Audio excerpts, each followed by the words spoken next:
are live from Studio 75. Live from Studio 75. Hi, and welcome to You Write, the podcast where creativity goes hand in hand with community. Yes, I am Matt. And I am Rachel. Each week on You Write, we challenge our listeners to write a story in just 30 minutes using 3 of 5 randomly generated words. It's a fun and fast-paced exercise to spark your imagination and get those creative juices flowing. We'll read your submissions, offer feedback, and discuss the unique twists and turns of each story.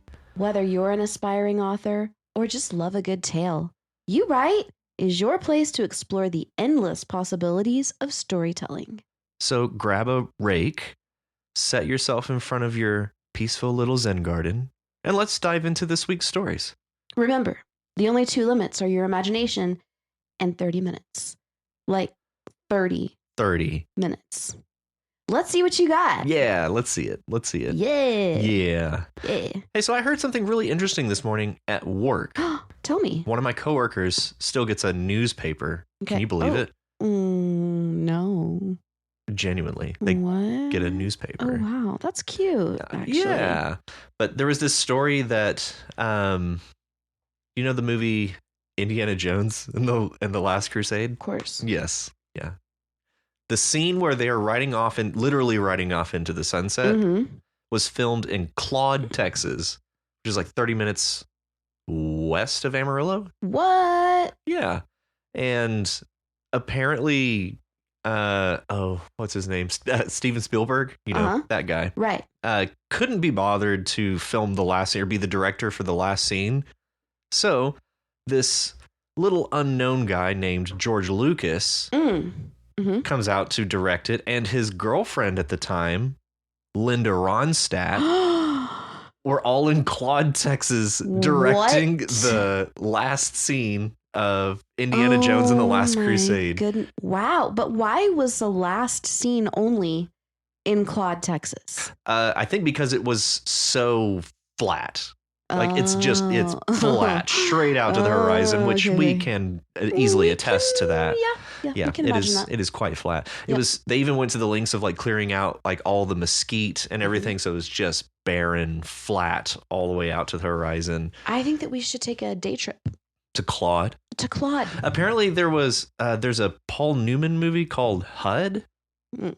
It's an old movie. I'm actually not familiar with it, but apparently it's a popular flick. And it was filmed in Claude. Parts of it were filmed in Claude. Like they used the town of Claude to film the exterior parts of this movie, HUD. And is Claude a bustling center? I have no idea. Let's just look. Claude, Texas. Claude has, as of the 2020 census, it has a population of 1,186 people. So it's a village. It's a intersection of 2 highways, I think. Right. Yeah. Sounds like a fun place. Yeah. It would be fun just to like go out to Claude, like, rent an Airbnb or something. I bet you that there's a demand for like Indiana Jones lovers. Probably. Yeah. It was in the article labeled the cinematic center of West Texas. Wow. Claude, Texas. Wow. That's hilarious. I'm sure there's a lot of ways to describe Claude, but that's an interesting one. That is. Yeah. Cinematic center. Okay. Yeah.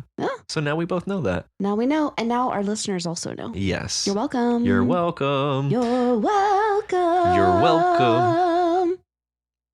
All right. So this is a writing podcast. Yes, it is. Yeah. So we had 10 stories this week. Woo!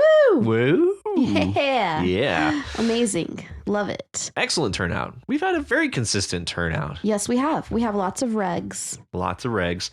And who are we reading this week? This week, we are reading the one and only... The ever elusive miomerzoi. So I believe that Matt has volunteered to read this story. I have, and I suppose here we go. Yep. So this is Satisfied Customer by miomerzoi. take it away. Okay. You've got this. Okay.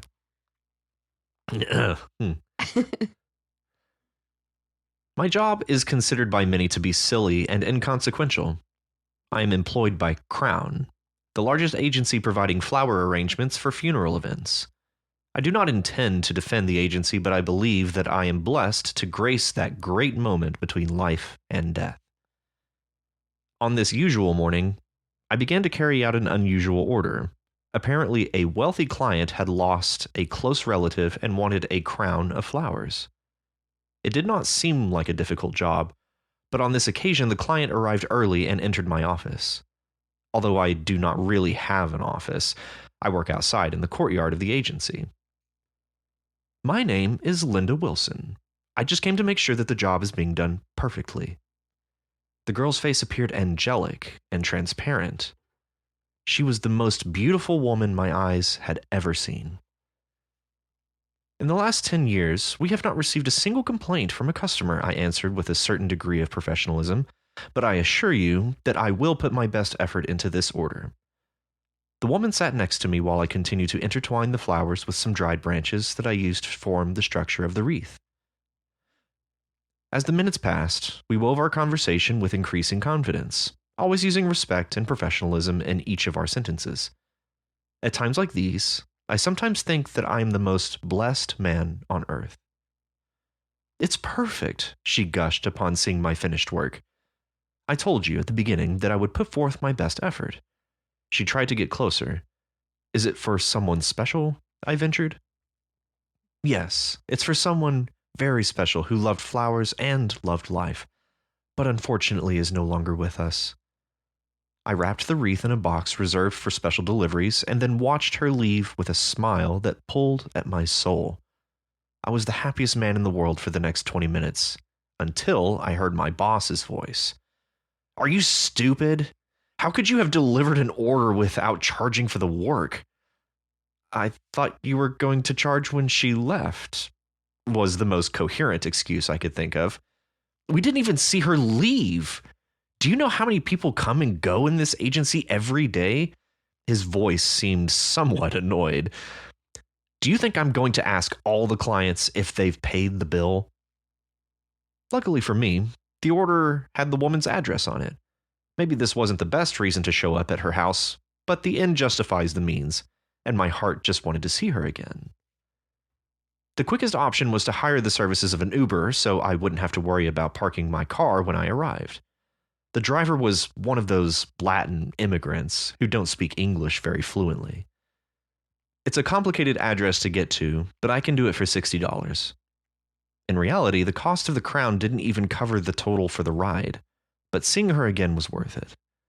Just take me to the right place and I'll pay your $60. As the car moved forward, I started skimming various news articles on my cell phone and was not able to pay attention to the landscape that is sometimes routine, but sometimes wonderful. Out of the corner of my eye, I could only see an immense number of trees. Gradually, the traffic stopped until we were alone on the road, and at the least expected moment, the immigrant said, "We have arrived. I can wait for you and take you back for $60 more." My first impression was that I was being scammed, but then I got out of the car and without saying a word began to walk towards her. My eyes could not believe what they saw. It was her, Linda Wilson, but this time everything was different. Her figure carved in stone stood like a pedestal at the head of a grave. The statue wore the crown made by my hands hours before. What kind of joke is this? I thought aloud. Are you family? The question came from the employee who cleans the place. No, it's the first time I've ever been here, but I made that wreath this morning and no one paid for the work. Oh, it's Linda Wilson. The man seemed unsurprised to learn the facts. It happened several times before. Blankets, candles, meals, lights, a rug once. Someone makes those orders and then disappears without a trace. The man grabbed a small ladder that he carried among his work tools. But if you like, we can remove the wreath so you can take it to your boss and keep your job. The Uber driver, who was still waiting for me in the middle of the road, offered a solution. If you're afraid of the dead, I can remove the wreath for $60. Damn it! Everyone wants to keep rushing life forward, but I just want to go back in time several hours and spend more time with her. Bravo. Bravo, miomerzoi. Yeah, bravo, miomerzoi. Yes. And good reading, Matt. Oh, thank you. Yes. Thank you. Yes. I can't do a Latin accent. I feel like that's not nobody wants to hear that. That's not appropriate. Yeah. Probably not. Probably not. Okay, so this story, of course, we have the twist. Yes. Yes. The quintessential miomerzoi twist. Yes. Ghost flowers. Right. Yeah. And that's exciting. I like it. Yes. No, yeah, the twist really paid off. Mm-hmm. I almost knew right away where we were going to work on the twists, and it was with this woman. Mm-hmm. Just the description that we get right at the start. The girl's face appeared angelic and transparent. Most beautiful woman, you know. Yeah. Yeah, too good. It's too good. So where are we going with that? Right. I like his excuse for why he didn't pay or why he didn't get her payment. Mm-hmm. I thought you were going to charge when she left. That's pretty quick thinking. But then I like even better the boss's response. Do you think we're going to ask every single client if they paid the bill? And touche. Yeah. You're not going to do that. Every client that walks out the door, you're not going to be like, did you pay? Yeah. Can I see your receipt? Right. Yeah. Antagonize every customer that leaves. Well, yeah. Actually, they do that at Walmart in Houston. Oh. Yeah. So, well, it's not. This is the agency. Right. This is an upstanding. Exactly. Flower arrangement. Agency. True. Also, do you think there's any kind of significance to the fact that it's called the agency? That seems like a misnomer for a flower shop. Maybe. Oh, wait, no, it's called Crown. Yeah, Crown. Mm-hmm. Sorry. The largest agency. Mm-hmm. Never mind. Mm-hmm. Just the fact that it's called an agency is interesting. Yeah, but I like the name of it, Crown, because, it was making a flower crown. Whenever I first read that, I was thinking you worked for like Crown Royal. Like alcohol? Right. Yeah. The Canadian whiskey? I don't know if it's Canadian, but I know it's whiskey. Okay. But anyways, you had mentioned his excuse whenever he forgot to charge her. I thought you were going to charge when she left was the most coherent excuse I could think of. Mm-hmm. I like that qualifier. Yeah. That even he's like, I don't know. Sorry. Mm-hmm. But his heart just wanted to see her again. Mm. She had quite the effect on our boy here. Yeah. And we never get his name. No. Some would say that she's real pretty. She real pretty. One of those Latin immigrants. Mm-hmm. Why is that so funny? Well, first, I suppose it goes a long way towards characterizing our point of view character. Mm-hmm, mm-hmm. I would imagine that puts them on the older side. Okay. To describe him as one of those Latin immigrants. You could even simplify that, just say the driver was a Latin immigrant. Uh-huh. But one of those Latin immigrant. Yeah, I don't know. It just feels like a kind of geriatric turn of phrase. Can I say that? Okay. Yeah, I can definitely. Okay, so like my dad he used to call French people Frenchmen. Frenchmen. So be like, he's one of them Frenchmen. Mm-hmm. Or something. Yeah. Which I think is really funny. I had a teacher who would always say Italians. Oh, yeah. My dad would say that too. Italians. Yeah. Yeah. One of them Italians. And Italy. Oh.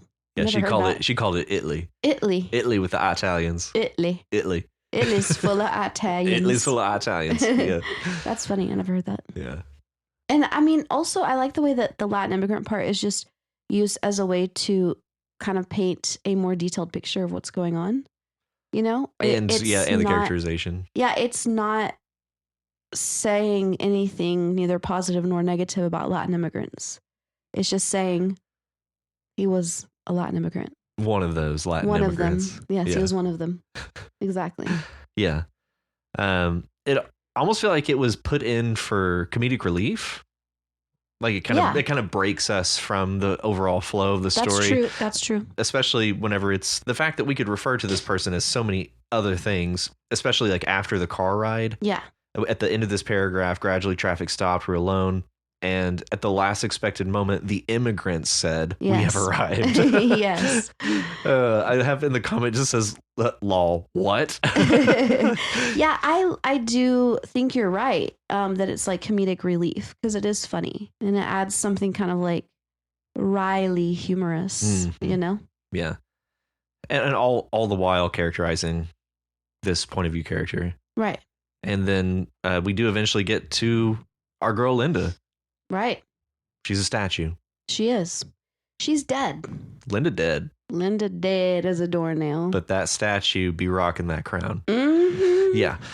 Also, I can see how miomerzoi could picture her as a statue because that picture of the prompt really doesn't look like a real person. Right. Yeah. You know, and so that kind of makes sense to me that that's what would come to mind, you know? Yeah, not really a real person, but somehow there's some sort of affect of this statue or of Linda masquerading around as Linda. Mm-hmm. I don't know. I think that's fascinating. Like, I do suppose we could say that we get enough clues that she may have been a ghost. Yeah. Angelic and transparent. Right. Yeah. So the transparent part, that jumped out to me on the first read, but I thought it maybe she just has very clear skin. Yeah. maybe that's what he's talking about. But no, it's an interesting place to take us, and I really like the interpretation of the image. Yeah. That's fun. Same. And then the immigrant comes back and can say, I can remove the wreath for $60. He'll do anything for $60. Oh, yeah. He's just trying to make a buck. No, he's trying to make $60. Right. At a time. That's true.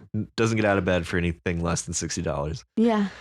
If you're afraid of the dead, that's funny. Like I'm thinking about trying that actually. Just hanging around cemeteries. Yeah. Like, I mean, like, if you're afraid of the dead. Right. I can grab whatever it is that or put, something for you. Yeah. 60 though. Yeah. It'll be $60. Yeah. Even. And then what did you think of the last line or the last line? I liked the contrast between rushing forward as opposed to going back. Okay. I liked that contrast, but honestly, the ending was a bit anticlimactic for me. It was. It felt like we kind of stopped mid thought. I do. I like the contrast as well. I like the contrast of like exactly what it says there moving forward versus like going back and spending time. Also like the contrast in the tone because so much of this has been kind of like what? And then the kind of comedic relief of the Uber driver. Yeah. And then it's just damn it. And then it's just this statement. Right. I'm trying to see if there's any greater significance to where we end this story than what it is at face value. Okay, like for example? Like if there's some sort of theme or moral here that we've been working with in this story or that miomerzoi is trying to give us in this story that I'm just missing because it seems like like the whole the character has been rushing. He rushed out of the place to go get to this Uber that he rushed to go and try and be back with this woman, this Linda Wilson. And it's almost, it feels like a bit of a contradiction at the end. Maybe it is a total change in tone. And maybe that is what I was looking for was some type of like a closing statement, some type of like a moral or epiphany or something like that. Maybe because we've been getting that from miomerzoi. Yeah. And I'm like waiting for something like a cool, clever ending. But then it just ended on that very kind of like run of the mill idea, I guess. Thought. Yeah. Again, it's striking. I will say to end it like that is very striking. Yeah. I don't know that it's very satisfying, but maybe that's the point. Maybe it is the point. Maybe it's supposed to be unsatisfying. Maybe so. And speaking of Frenchmen, Okay. I've read before that like there's big differences between like American cinema and like French cinema because there's a lot more like day-to-day random anticlimactic things that occur in French cinema, whereas in American cinema we're all like it's very much like all about keeping you excited and thrilled.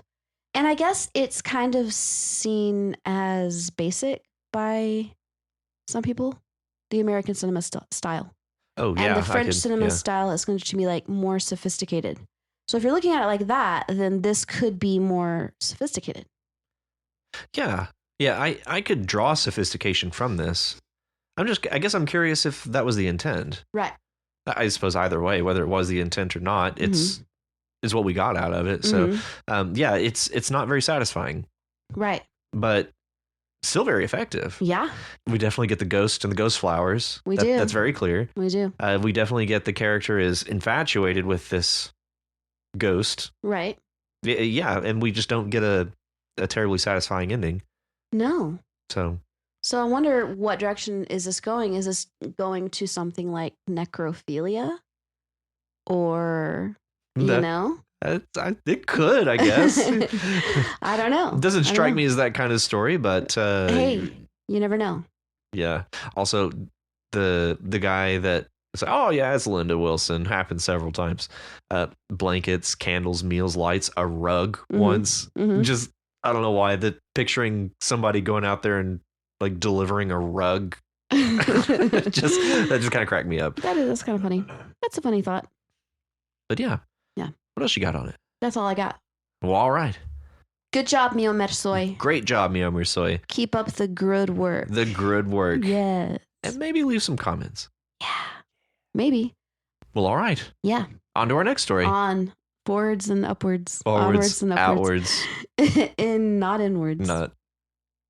Walker by Faith. Yes. With Ray portrayed. So this is a very similar style to the previous story that we got from Walker by Faith.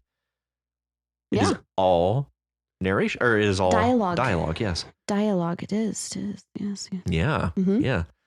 I suppose the difference in this case is we actually do have two speakers. And even without the dialogue tags, no issue following it. Right. Yeah, it's very clear. You have two very distinct personalities and speaking styles here, so it's quite clear who is speaking. So yes, I noticed that Walker by Faith had a comment asking if it was clear or not, and yes, it is. It's very clear. It's quite clear. What do you think of this? I thought that it took a turn I did not expect. I did not see that coming. I think for me, this story was engaging just for the dialogue and kind of getting these two different styles, like the way that they're talking and seeing how it's written out. Yeah. But yeah, so the painting. Yeah. Or is it a picture? It's a painting. The painting that is moving. It just at first I was thinking it's like, okay, like it's like an optical illusion painting or something, or it's like, you know how the Mona Lisa's eyes will follow you as you're looking around. That was my first thought, was it's just some sort of illusion on the painting. But I was first thinking ghost painting. Ghost painting. Yes. Ghost flowers, ghost painting. So, yeah, like the one on Ghostbusters 2. Genuinely as a kid. Oh yeah. That terrified me. Same. I was mortified. Yeah, it was wonderful. Yes, it was so good. Core memory right there. Yep, for sure. But the painting was weird at first, and grew more and more unsettling. And then it just got. I think we're leaning into like a horror style.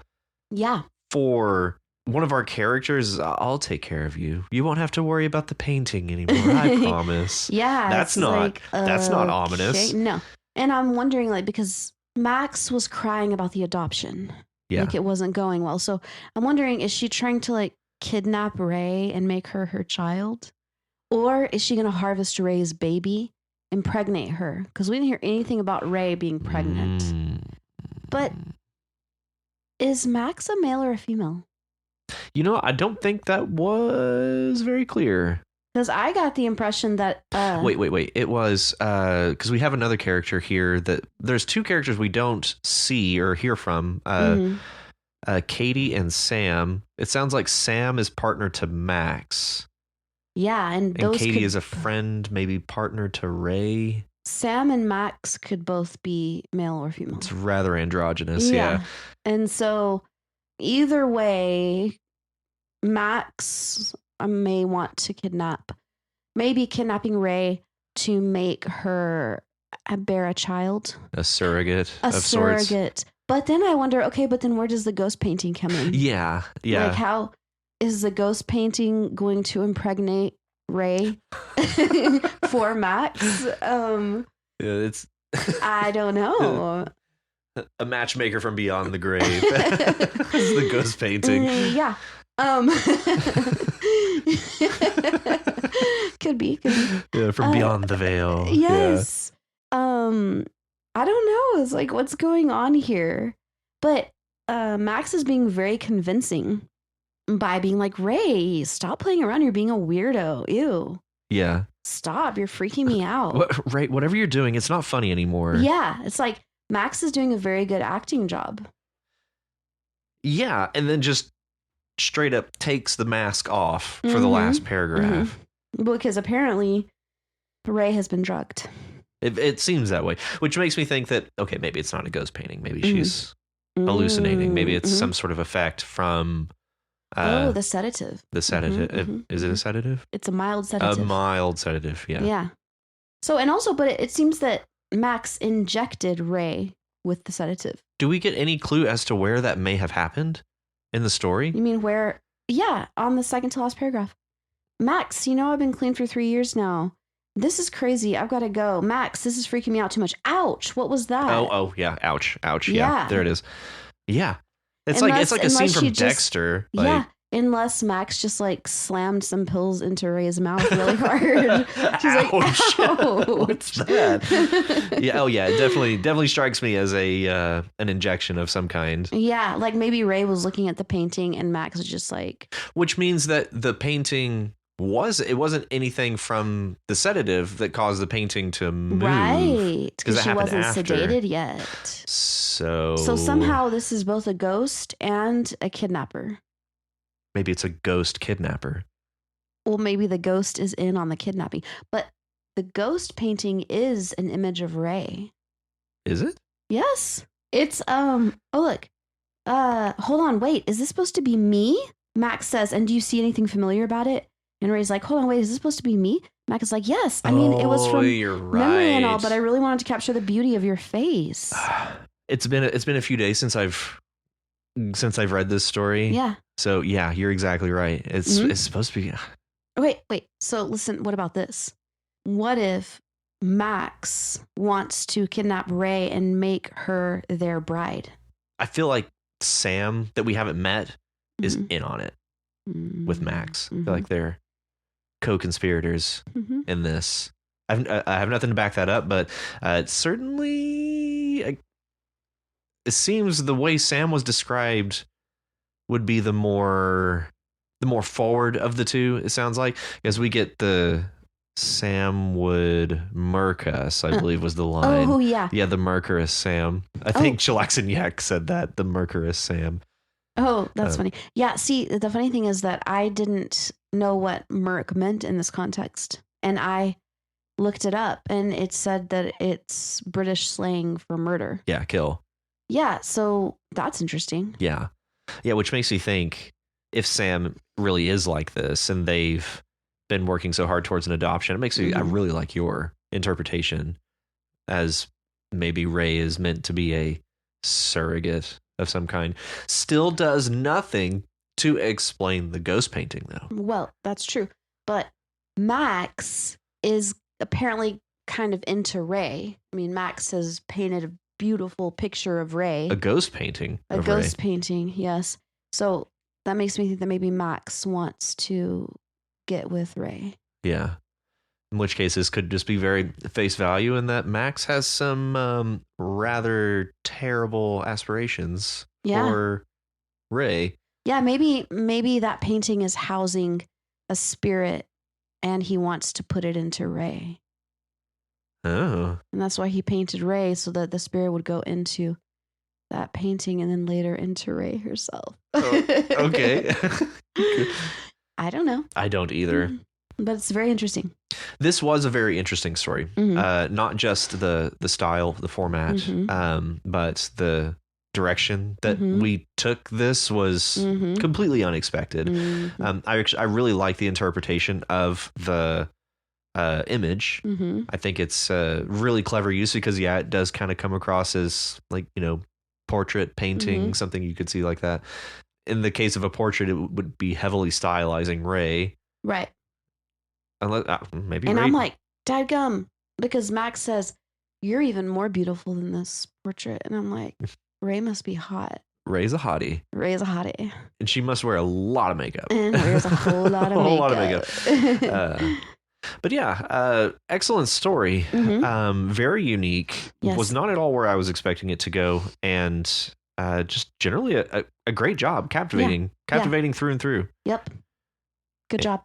Good job. Good job. Thank you, Walker by Faith. Thank you. Okay, let's move on. We're now moving on to Steve Living Room with the Contentment Rose, Part 3. And this is Gloves Off. We're gonna go in on Steve Living Room's story here. We're gonna go so hard. So we actually discussed the Gloves Off, and I suppose we'll just say it here. It's actually quite a lot of work to dissect a story down to the kind of level that we did for Richie Posier's last episode, which we didn't realize until we were in the middle of Richie Posier's story, and like, wow, there's a lot. There's a lot to do this right. So we're probably going to limit it to one, maybe two stories that we'll decide to really dissect your story. Right. So, and we'll rotate it around to different stories. Yes, we will. So this is Gloves Off on Steve Living Room's The Contentment Rose Part 3. Yes. All right. So I suppose let's just take it from the top. Okay. First, the name, how do you say, is it Alim? I don't know, but I would, if Alim. like I was telling Matt that I had an Egyptian student once named Alem. And so I don't know if this is pronounced the same way or not. Okay. But clued us in right away that we're in the Ethiopian restaurant. Right. Yeah, just where we thought it was interesting that that's where we were going to conclude the story last time, considering what Jill was planning to do to the area for the revitalization effort. So we are going to mention this, but there were a lot of tense changes. And the first one that, it's like, I read it and it just like is a little bit, just gives me an unsettling feeling whenever I see an unnecessary tense change. So, like at the beginning, you have Alam heard the door chime, saw the woman came in and finished her conversation. Alam brings a setup and menu to the new customer. She was young and attractive. So brings right here, I don't think that should be in the present tense. I think that should be in the past tense. Yes. And I suppose everything that is in quotations, everything that is dialogue should be present tense. Because you're speaking in present tense, but it is being narrated in the past tense. Right. I wonder if that might be a source of the confusion, is you're bouncing back and forth between speaking in the present tense and narrating in the past tense. Could be. Just speculating. Yeah, could be. I also had a note that setup, when referring to like utensils in a like place setting, that feels vague. Well, yeah, I feel like it's a service industry term. A setup is? Yeah. Oh, it is? Yeah. Oh, well, yeah. Forget that. Delete comments. Gone. Yeah, I just thought that was vague, and I was like utensils or like place setting. Yeah. Something, but okay. Setup. It's an industry term. Got it. Nextly, yeah, you said something about water here. Oh, Alan comes back with water and a glass bottle filled with water for the rose. I think you probably need to consolidate that. Saying water twice in the same sentence feels a little funny. So yeah, just consolidating that down. Alam comes back with water and 2 glasses, one for Jill and one for the Rose, or something like that. Just breaking it out so that you don't have water in there twice. Yeah. I thought I had a There's version a of this. lot of ways you can do that. And you can kind of dress it up a little bit if you like, but right. I really like how it says she's probably thirsty too. Yeah. I love referring to the Rose as she. I think that is so cute. Yeah, that's delightful. It's delightful. Yeah, and the fact that Alum was just right there, just right out of the gate, like, yeah, she looks thirsty. Yeah, that's very cute. Very endearing. Very endearing. So you mentioned again with ask, the past tense. Yeah, another tense change. Right. So in short, we believe that the narration should be in past tense in this case. Yes. Sometimes for, certain reasons, artistic reasons, the tense changes. But there does not seem to be a reason to this. It seems kind of random. So that's why the narration needs to be in the past tense, and the dialogue obviously is in the present tense. Yes. Generally speaking. I do feel like we probably stick in the past tense for a good chunk of it from here on out. Just as a very small technical point, whenever you're doing in this line, the young woman smiled and said, "That sounds great." That is almost perfect as far as punctuation goes. The young woman smiled and said, comma, quotations, "That sounds great," period, quotations. So just that comma there. And that, again, that small nitpicky thing, but once you know it, you know it. So I figured it'd be worth just mentioning it here. Excellent. The food sounds delicious. Lentils, yummy. Yes. We get... and collard greens, yummy. Yes. And of course, we would just do a flight. Right. Obviously. All of this. Duh. I would eat all of this twice. Yep. Definitely. Sounds amazing. Absolutely sounds amazing. I liked the use of the word demurred. Yes. That is a great way to describe exactly what Jill is doing here. Right.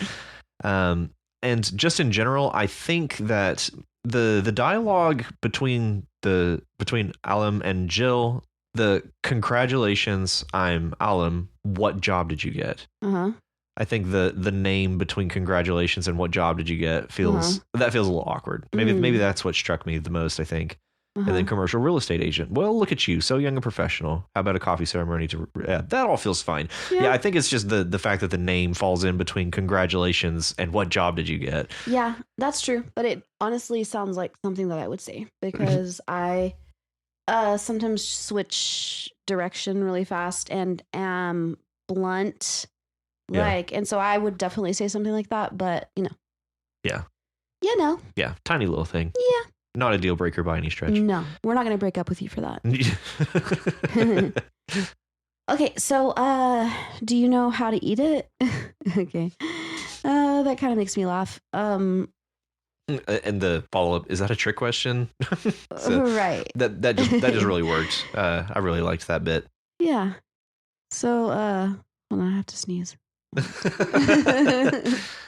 So we move on to the next line. No, dear. The traditional way to eat it was without any utensils. Just rip off a piece of injera. I don't know.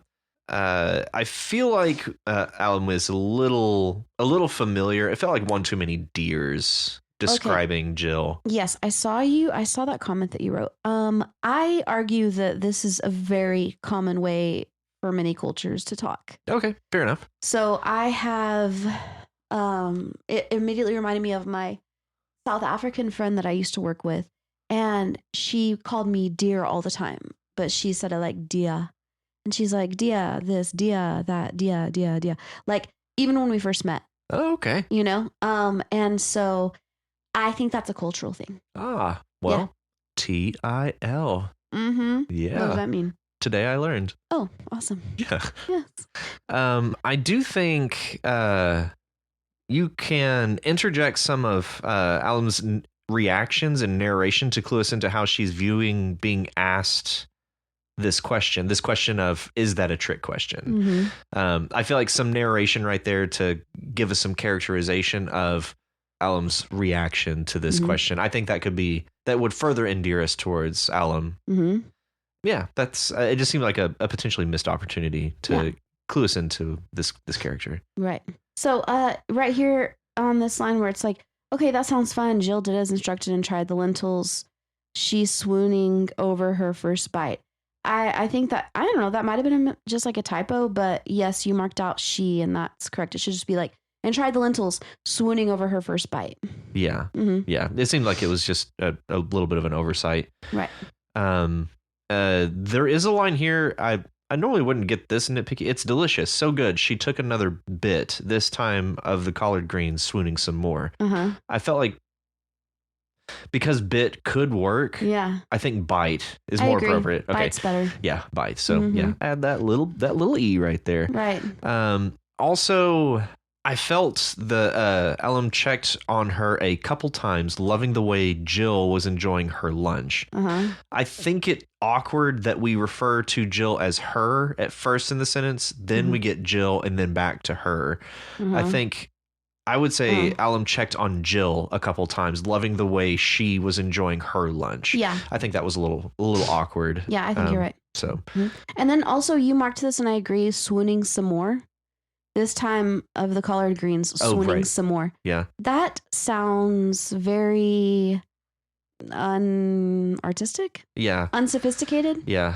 I called it, this feels a bit lazy. Like we have the word swooning, and it's like, and again, 30 minutes. Uh-huh. You don't want to spend all your time contemplating synonyms of swooning. Right. But just the same, on an edit, that would be something that you'd want to switch that up, because swooning happened just before this. Change the word swooning, and also the some more part. Yeah, some more. That is the part that sounds unsophisticated. Mm-hmm. Yeah. So the paragraph beginning, Ellum checked on her a couple times, loving the way Jill is enjoying her lunch.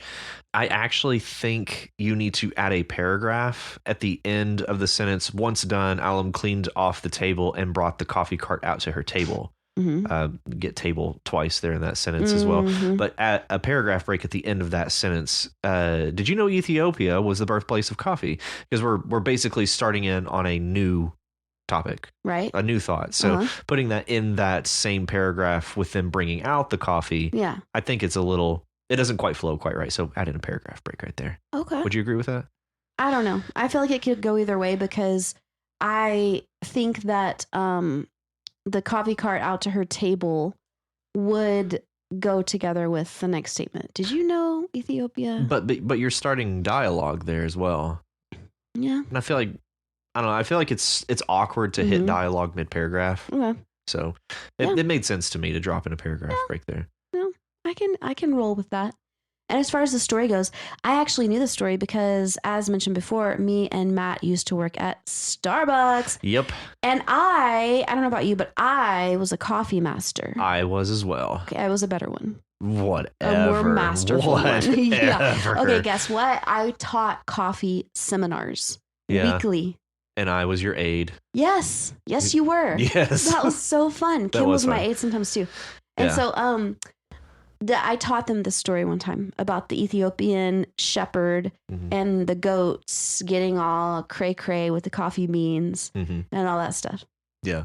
No, yeah, it's a genuinely interesting story. Yes. One I hadn't heard in a long time. And then it's like, that's a cool story, Jill said sincerely. I think so too. And I put in a comment, I was like, me too. And me too. Me three. I like that. That is a fun story. And it's a fun inclusion, especially in an Ethiopian restaurant. You would think that, yes, they would take some pride in being the originators for coffee as we know it. Oh, hell yeah. Oh, hell yeah. Oh, yes. I really liked the inclusion in this sentence. And what do you plan to do with them? Ellum said, not quite hiding the concern in her voice. I like the inclusion that you're cluing us into her reactions to, we're getting her reactions to Jill telling her about her plans for the revitalization. And good for Jill. She's genuinely asking and genuinely concerned with how they feel about this. So, good for Jill in that case. Okay. So, where it says no, Jill's like, no, they're downtown. This, to me, sounds unnatural. What do you think would be a natural way to say that? They're downtown. They're. Yes, contract the contraction. It. Yeah. Okay. Yes.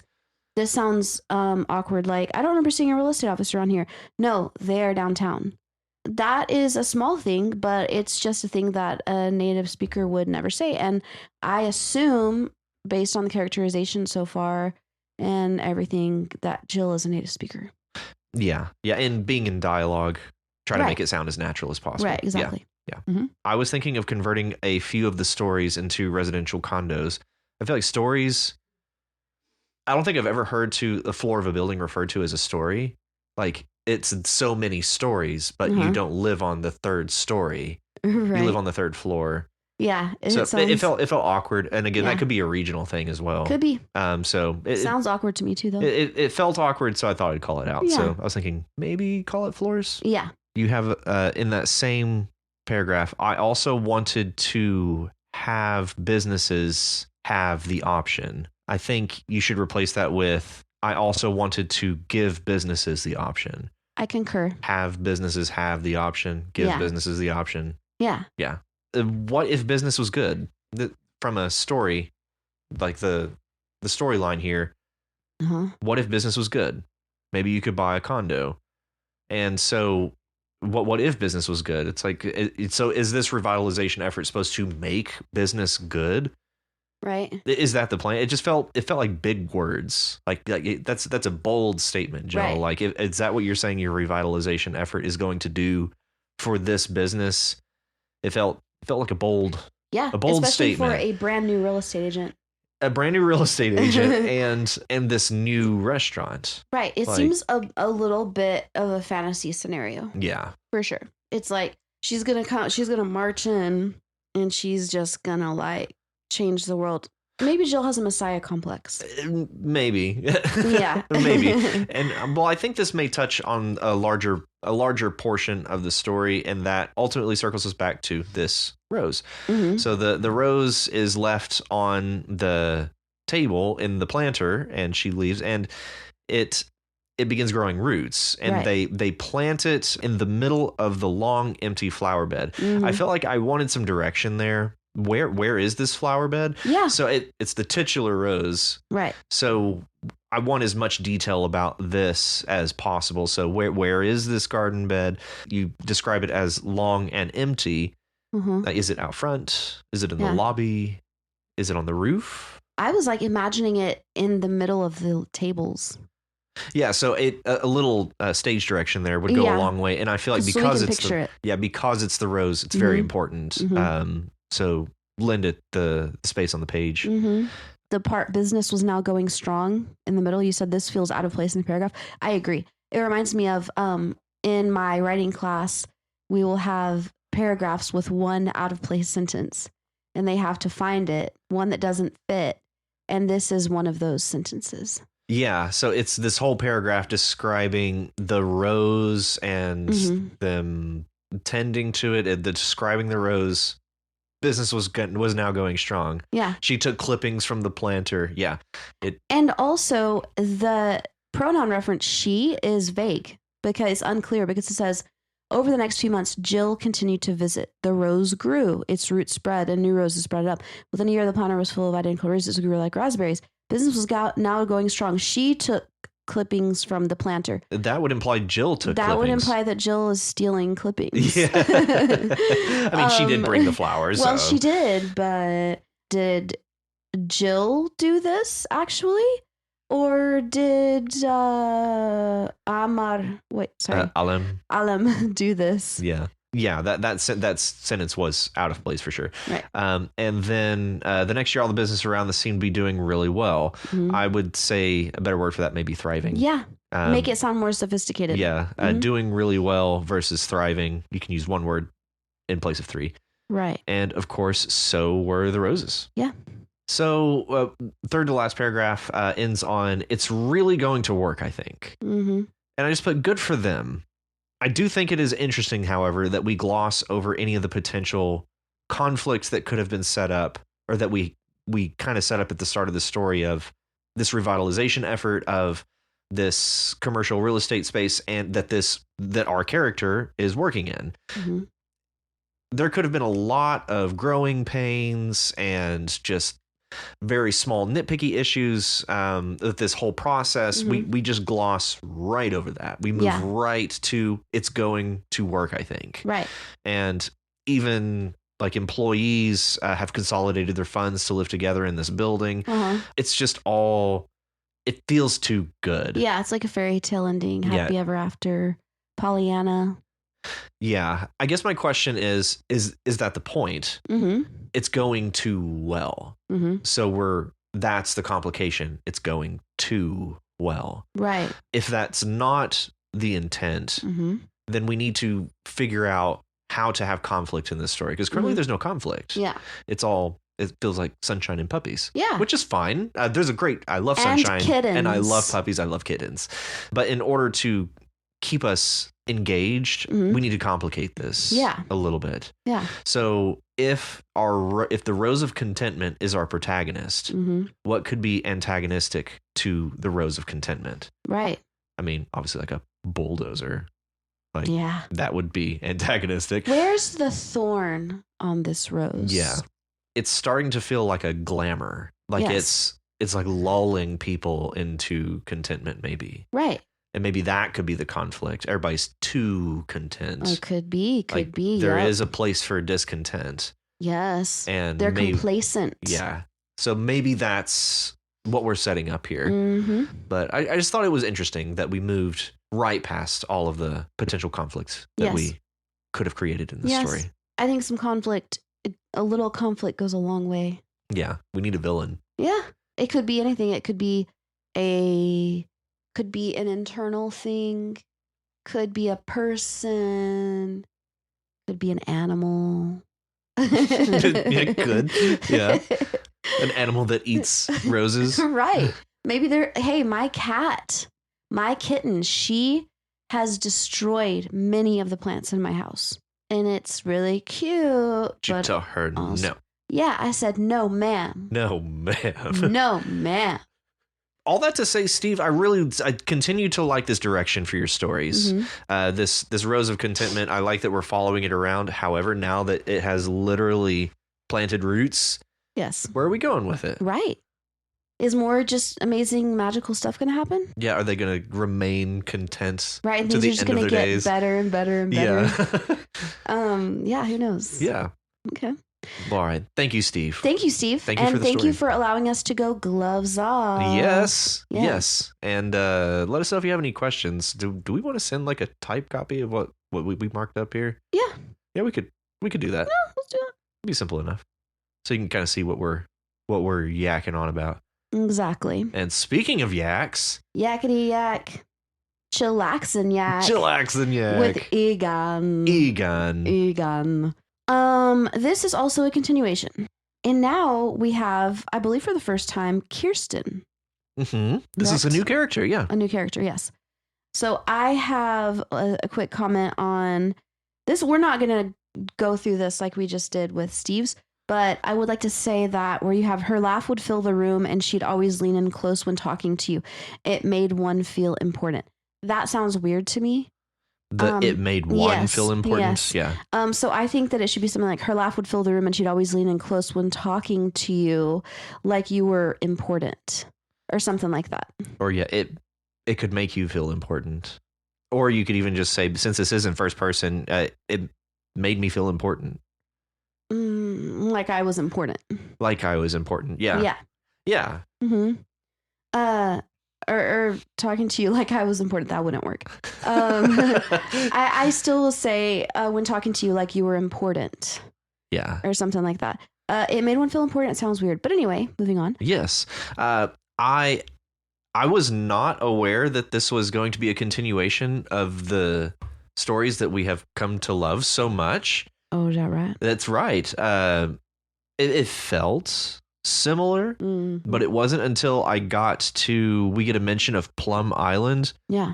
And my comment is literally like, it's a continuation. I was so excited because it wasn't obvious that it was a continuation, which actually I really liked that. It wasn't until, the fourth paragraph that we get the Plum Island reference. Right. But I honestly thought, even before I started reading it, that it was a continuation. Oh, okay. Because of the title Egan. Because the last one mentioned was a letter from Dr. Egan. Ugh. Right? You're so right. Okay, yeah. I'm so bad with names. Yeah, you suck. Just joking, you're amazing. But with names, I do suck. I'm terrible with names. I'll never forget a face, but a name, what's in a name? Yeah. Okay, so I really like the description of Kirsten's blue eyes and blue hair. I love that. And I was like, man, that sounds beautiful. Maybe I could do that. But my eyes are, well, they're hazel, but they're more green. Then I was like, I feel like dyeing my hair green would not have the same effect as dyeing one's hair blue. I feel like blue hair is cooler than green hair. Blue hair is pretty dope. Yeah. Yeah. So I can't do that unless I get blue contact. If you want blue hair, I suppose. I mean, you just go get you some blue hair. But if I wanted my hair and my eyes to match. Oh. I mean, no, they don't match. No. Maybe they do. I'm also colorblind. Right, that's true. I'm a terrible judge. Matt is colorblind. Yeah. Our very own colorblind Matt. I'm so disabled. Yeah. That's sad. So we got Kirsten. She's a scientist. She made science feel alive. I like that. And I like how she was all energetic. Oh, I like this. She had a way of lighting up any place, making every moment feel like something worth celebrating. Yeah. I really like that. That's a great line. That is. Something making it feel alive, something you could reach out and touch. Right. Yeah. Yeah, and we do get a lot of characterization of Kirsten here, and just kind of a very brief stint into their backstory. Over drinks that evening, she spoke of work that intrigued me, classified research.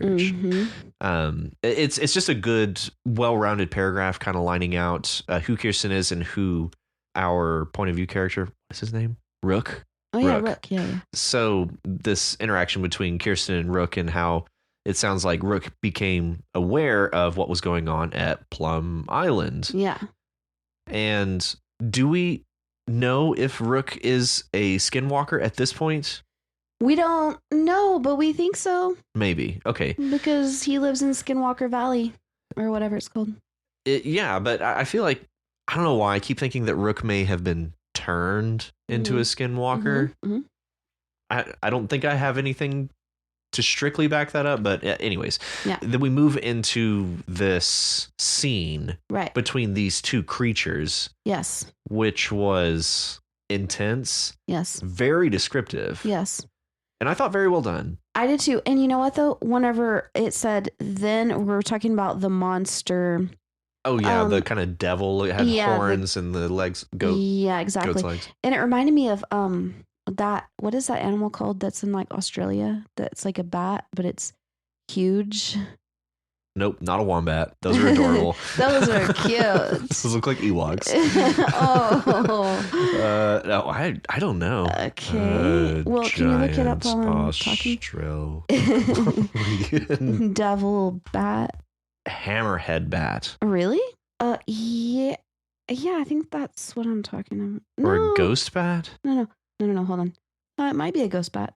Anyway, okay. Okay, enough about that. A giant devil bat. Right, okay, so, but I did want to say that whenever it says that it had blue eyes, its deep blue eyes met mine. It felt like a violation, like it could see every part of me, my soul. I thought that where we were going with this was that is now Kirsten. Yeah, and I'm not convinced that it's not. Right. Yeah. And it reminded me of Hunger Games. Where the dead people, they make them into... Oh, the dogs. Yeah. They make them into the dogs. Like the people eating dogs. Yeah. Yeah, and then they have those faces, which are the faces of... It's like an abomination. Yeah. You know? Yeah. What made me wonder if that's where this is going. Yeah. Yeah, it certainly could be something like that. I think it's more of this experiment went wrong and Kirsten got, bitten or whatever's going on here. Yeah, it feels like she got turned. Mm-hmm. That's what it felt like we were being led to. Not turned. But turned. Turned. Yeah, yes. Turned is fun. The entire paragraph between the ape-like creature and this devil creature fighting is intense. intense. It is very intense. It is very captivating. I've mentioned before that action scenes have a tendency to, I'll just like wander off. Like my mind will just wander away while they're fighting, and then I come back and get the aftermath. Mm-hmm. This one was legitimately engaging. Yeah. And all of it is very well described, very graphically described, which I very much appreciate. Mm-hmm. Like, don't shy away from the gratuitous bits of it. That's yeah. We're here. Give us everything, and you hold nothing back. The devil's head was little more than a shattered pulp of bone and brains. Yeah. I would imagine after taking that kind of beating. Yes. So yeah, I just really wanted to compliment you on that action sequence, especially the descriptive work. You even go so far as to give us words like hominoid and simian in order to give us some variety rather than just like the ape creature. I just liked the hominoid and simian. Like that those were great inclusions. Yeah. So I appreciated those. Those were good. I really like this whole entry. It moves the story along and gives us some more backstory to Rook and further develops like some of these creatures. And this is officially the first time that we've seen any violence from these creatures. Yeah. So now we can officially classify them as, okay, they are dangerous. Right. Because before they've just been kind of like, we had the little snugglers. We had the giant whale creature. Yeah. But nothing had been violent. Right. And then also you wonder, well, I wondered, are some of them good guy monsters and some of them are bad guy monsters? Yeah. Yeah, like one is Godzilla. Right. And the other one is Mothra. I don't know. One of those was a bad guy, right? I guess Mothra was the bad guy. Okay. Yeah. Okay. But the violence of the moment lingering in the air like smoke. I think that's a lovely description. That's a great line. Yeah. And it was, I like it that you don't include, it's not all just this violence fest. Like you include it where it needs to be and you do it very well. Yeah. And it has stakes for our point of view character. Mm-hmm. Yeah. There are very clear stakes. It's not just violence for the sake of violence. Yeah. And by the sounds of it, Kirsten's dead. If that's who the devil creature was. Mm-hmm. Yeah. And lastly, I guess, as far as when does this story slot in with the other two? Mm-hmm. Is it before? Is it after? Is it between? Yeah. And the fact that this one is called Egan. Yeah. Could the ape-like creature be Egan? Egan could, yeah. I'm just trying to, because we have no reference to Egan. That's true. I hadn't even thought about that. So we get Kirsten, who we're given plenty of clues. Yeah. Is the blue-eyed devil. Mm-hmm. So is Egan the ape? Maybe. I don't know. Either way, great story. Thank you, Chillax and Yak. Thank you, Chillax and Yak. A great continuation. Okay, let's move on now to Successful Read 6361. Then and Now, Where Dreams Meet Reality. Okay, all right, I have to say this. I was not tired while reading this, but I read the first 3 bits of this several times until I finally just said, okay, self, just keep reading and it'll make sense. Yeah. Because I thought that I was imagining like Psycho. Were you also? Yeah. I was imagining this man dragging his mother's corpse behind him. It's like, until we reach my desired destination. And then it's like, it was the most, and I'm like, what kind of a sick story is this? Yeah. And then it's like, and then it's like, my dreams laid out before me. I was ready to defend why at any cost. I'm just like, what has this character done? What are we doing? What are we doing here? Because it says, I walked dragging my mother behind pounding, me. Yeah. Yes. It's like, nobody noticed. Nobody stopped you. Because it sounds like an urban setting. Yeah. And then we get Mrs. J's dance studio. It's like, what kind of sick place is this? Right, exactly. Oh no. Yeah, it was a little confusing, but yeah, I was the same. I was like, okay, just keep going. Yeah. But no, it's a genuinely very wholesome story. So wholesome. And we get the anticipation of, going to this dance studio, that they're so excited, they're so jazzed to get to be a part of this. Seems like something they've really looked forward to. Mm-hmm. And then we get that same anticipation, but walking onto stage to actually perform in the second half. So right. You could say it's a story about anticipation, I suppose. So I also thought it was interesting where it said, I know they're watching, waiting, but they will see only what I want them to see. So I was thinking, okay, is this taking a dark turn? Like, are you actually evil underneath and then you're pretending to be this pretty ballerina? Oh, is it Black Swan? Something like that. Yeah. Something Could be like getting that. a bit of a Black Swan vibe. A little bit. But then I was like, no, I'm just a twisted person for keep wanting to go there. Yeah. In general, I actually thought, assuming that this main character is not evil in some way, I feel like it actually is it's a nice and it's a fairly clear story. The first few sentences aside, where this person is dragging their mother. I pictured by the hair for some reason. I pictured by the leg. The leg, I like that we get to see the growth of our main character here and how they grew to love the anticipation. Yeah, so generally very sweet story. And I think this is the second story about dancing that we've had from Successful Read. Okay. I think the music box was, it was about dancing. Yeah. So Successful Read, you might be a ballerina. I believe in a comment, Successful Read confirmed that they have danced for some time. Yeah. Oh, cool. Yeah. Thank you, Successful Read. Thank you, Successful Read. All right. And moving on to Nick to You. Yes. With an untitled story. Untitled. As is their way. That's right. Yes. Okay, so this is also a continuation.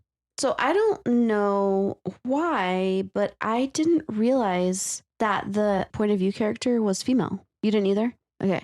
I feel like it was pointed out at one point and it wasn't necessarily reinforced in the following stories. Mm-hmm. So we just made an assumption at some point. But yes, Arquin is a female character. Yeah. So apologize for all the times that we referred to her as him. Yes. So yeah, we botched that one. But yeah, in general, I think that's part of why I like this entry. It's going to clarify a lot of what we've been set up with so far. Yeah. And provide us with some further detail. Yeah. I actually really liked this entry because it's helping ground us in this world that you've built. And it goes a long way towards doing just that. Yeah. So I was actually low-key excited whenever the image prompt came up because I felt like this image could slot very well into Nick Hughes' story in this world. It really did. Yeah. And so you did not at all disappoint. The prompt seemed well suited to your series here. Yes. The second paragraph I thought was it was a great paragraph describing this senior sister who is an elf. I thought the descriptive paragraph there was very well done. Yeah. And I like the time that we get with Dorio and how he's just, I don't know, he seems kind of what's the word? Not a dunce. Klutz? Kind of a klutz. Yeah. Yeah. He has no problem putting his foot in his mouth. Yeah. Yeah. But he's also a very endearing character. Likable. Yeah. I have no qualms with Dorio. And I really like his character. Yeah, me too. So, okay, she was beautiful. Her gown seeming to shimmer like the surface of water. I like that description there. We have more about this murdering habits, Oh, yeah. And that is it Swan is off to kill a man. It makes me think that, I don't know, Nick, to you, but it makes me think that you may have been somewhat influenced by our discussion of that murder is like an acceptable thing in this society or something. Yeah, possibly. I didn't think at the time whenever I read that was our influence on it. But because our first introduction to Swan was him in a duel against Kai? But yeah, basically we are introduced to Swan in a duel, so he's clearly a violent person. Yeah. Or capable of violence. So I suppose the larger message of why is he killing somebody. But also it's the way that Elf Magistrate What is she? Senior sister. Senior sister. Is that right? Says he's off to kill someone. She said idly. So that also makes me feel like it's whatever. Yeah. Meh. Yeah. Kill Schmill. Yeah. Whatever. Yeah, we're immortal. Whatever. Yes, exactly. Okay, so I thought it was very interesting where it was like your preferred element is earth, your preferred element is air. It reminds me of the preferred pronoun. Okay. You know? Yeah. Like when you first meet someone, what's your preferred pronoun? Yeah. And it's like that, so we can know how to like refer to you, get a feel for your whole shtick. Your vibe. Yeah. I kind of felt like that's what that was like kind of riffing on. Actually, I hadn't made that connection, but I actually really like that. Yeah, this is almost a form of pronouns for this world. Yeah, exactly. And then we do actually have learned that Arquin has a preferred element of air. That's right. And we're learning this, so while a lot of this is kind of catching us up and tying some dots together for us, we are still getting some new information here.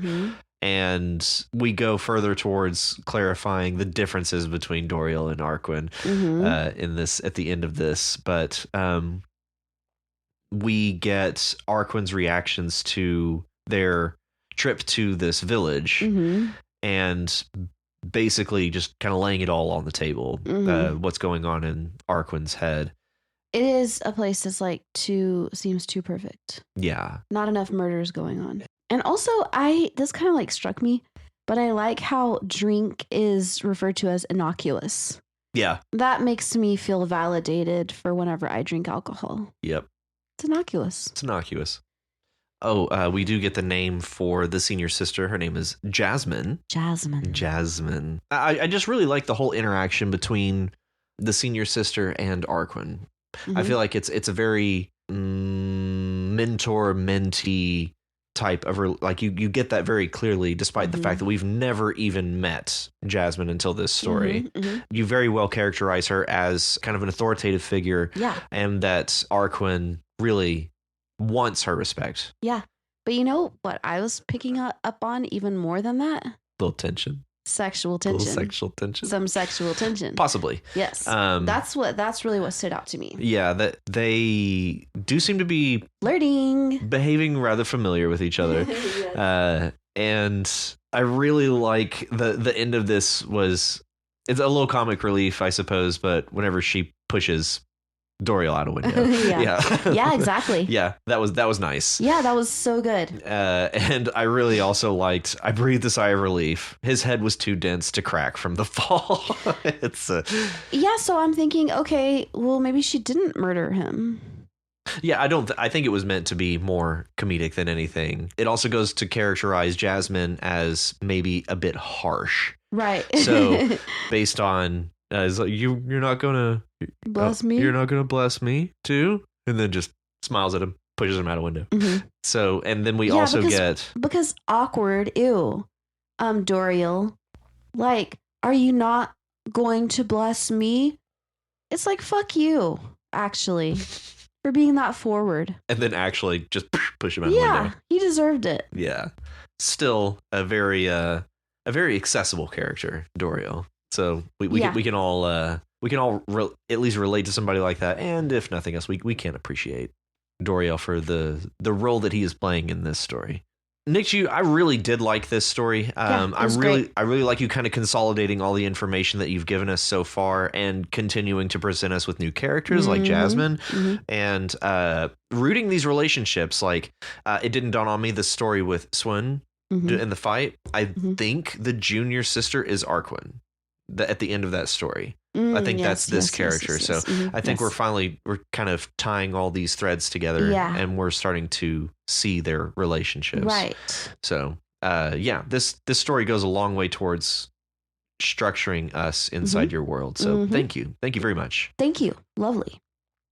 And next is The Audience of miomerzoi by Richie Posier. That's right. That's right.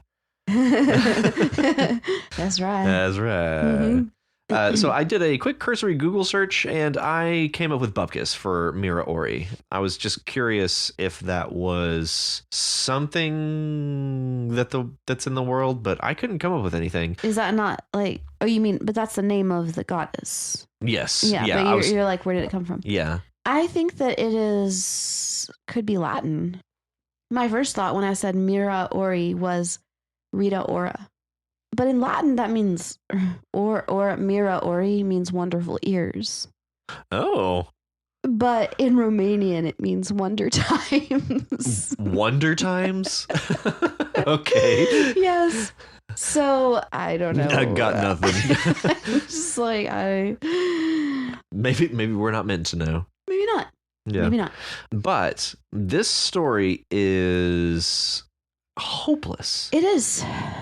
Utter despair, absolute hopelessness, and I like the scenes that we get with this goddess, and basically I'm just here to tell you you're all fucked. Yeah. There's nothing you can do. We've tried to warn you, or I've tried to warn you, and you've done nothing. It's just a tale of utter despair. Yeah. I felt that this was kind of like a parallel between humanity and God. Yeah, just like, that we fucked up. And God is like, I love you so much, but you don't love yourselves. I was thinking this was more like climate oriented, like something more. Yeah, considering all the flowers and all the natural symbolism that we're getting based around her, it made me more like, and referring to her as mother, I was getting more like a Mother Earth vibe out of it, and that like the Earth is like, I tried telling you, right. Like I got really hot there for a while, yeah, and now like that's it. Yeah, that's it, and a appropriate message for the times that we're in, right? But framing her as a goddess, I can see how you would arrive at that. Like, yeah, I mean, either way, whether it's Mother Earth or God, it's like the message is that humanity fucked up. Yeah, it's all gone to shit. Yeah, there is nothing left to be done. You have had your chances and squandered all of them, like every other civilization we have tried to counsel and save. That's an interesting bit of world building there. Every other civilization we have tried to counsel and save. Earth is my responsibility. So that was another thing that made me think, Mother Earth, every other civilization we have tried to counsel. So it means it's like a collective of gods out there. And this is the one ruling over Earth. Right. Very fascinating there. All of the descriptive work I thought was very well done. Yeah, totally. In this. And it seems like Richie Posher took to heart what we said about like keeping everything stylistically interesting. Yes. And because this all was very stylistically interesting. Yeah. I love the sentence, her voice cracked and she spun away from them as though she had been struck. Her hands covered her face and she cried out as the audience felt her heart break for them. Yes. I love that line. I did too. And I think you put it at just the right spot. And then follow it up with, I loved you. Why must you destroy yourselves this way? You could not love yourselves as I loved you. Yeah. Yeah, that's going towards what you were saying. It's like you could not love yourselves enough. Yeah. Very effective. And the way you pace everything works beautifully. Yeah. Could you call this the inciting incident for something larger? Because out of this could arise a hero to save humanity or the Earth? Possibly. I'm so sorry for like referring back to something else. No, go ahead. But this reminds me so much of The Magician's Nephew. I don't know that one. It is a prequel to The Chronicles of Narnia.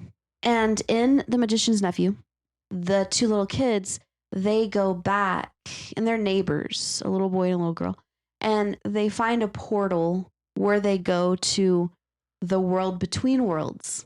Oh, okay. So just darkness and empty space? And no, I think they refer to it as the doldrums. It's beautiful. It's luscious.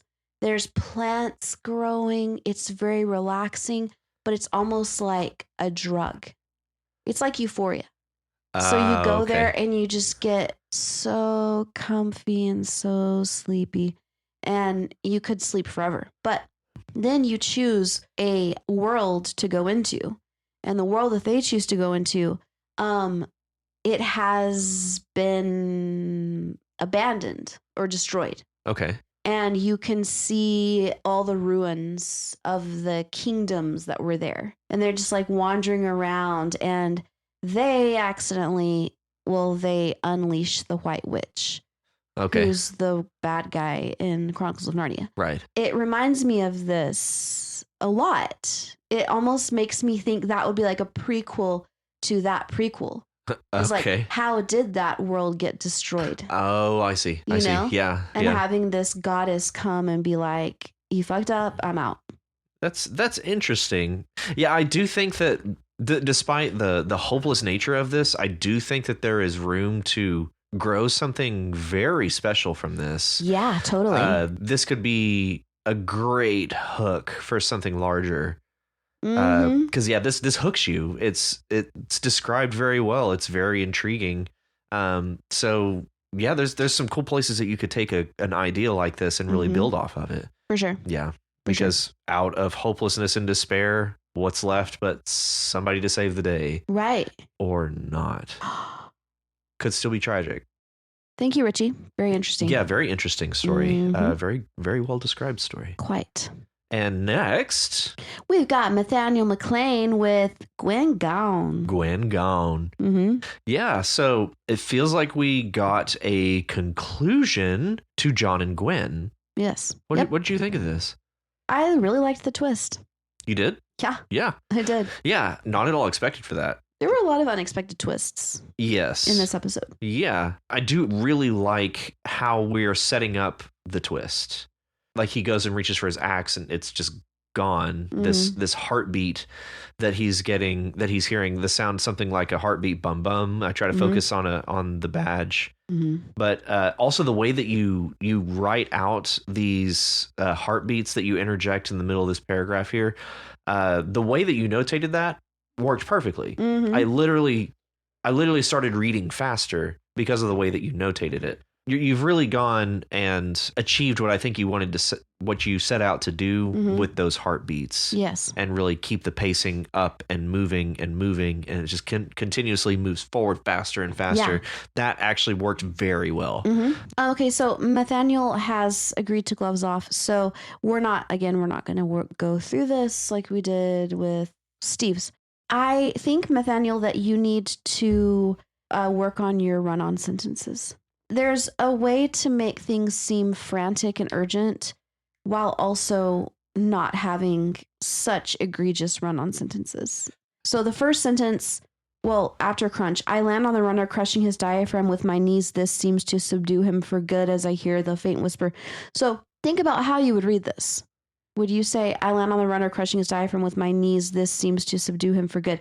You would pause between knees and this. There needs to be something there. A comma, a dash, a semicolon, a period, something. So my advice to you is to write with indicators for those pauses.